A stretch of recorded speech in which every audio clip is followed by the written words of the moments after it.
Yo, what's up mga lods? Ayan na nga, ulan na, may bagyo na nga. Madilim yung kapaligiran. So alas 6:02 pa lang ng gabi. Ito na yung hitsura dito sa Hilpuyat Avenue. Medyo maluwang na siya, pero ulan.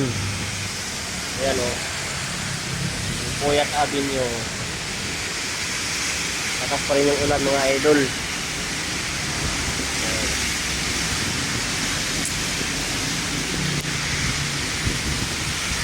Ayan mga lods, napakalakas pa rin yung ulan.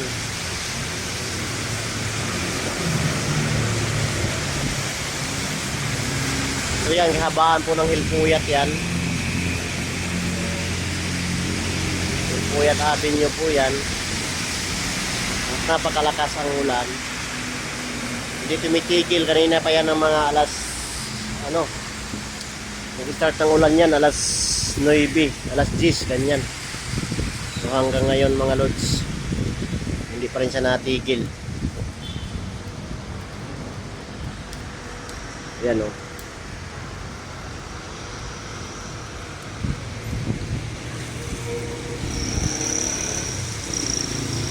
Bakas, so wala nang traffic, pero may ulan.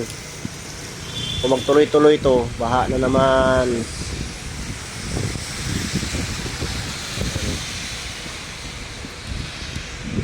Si Mamo, nakalakad na si Mamo.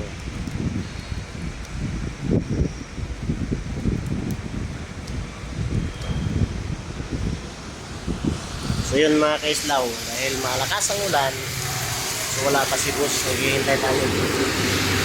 Uwi pa yan sa bahay niya. After niyan, pabalik ako sa audit office para ako naman yung uwi sa bahay namin.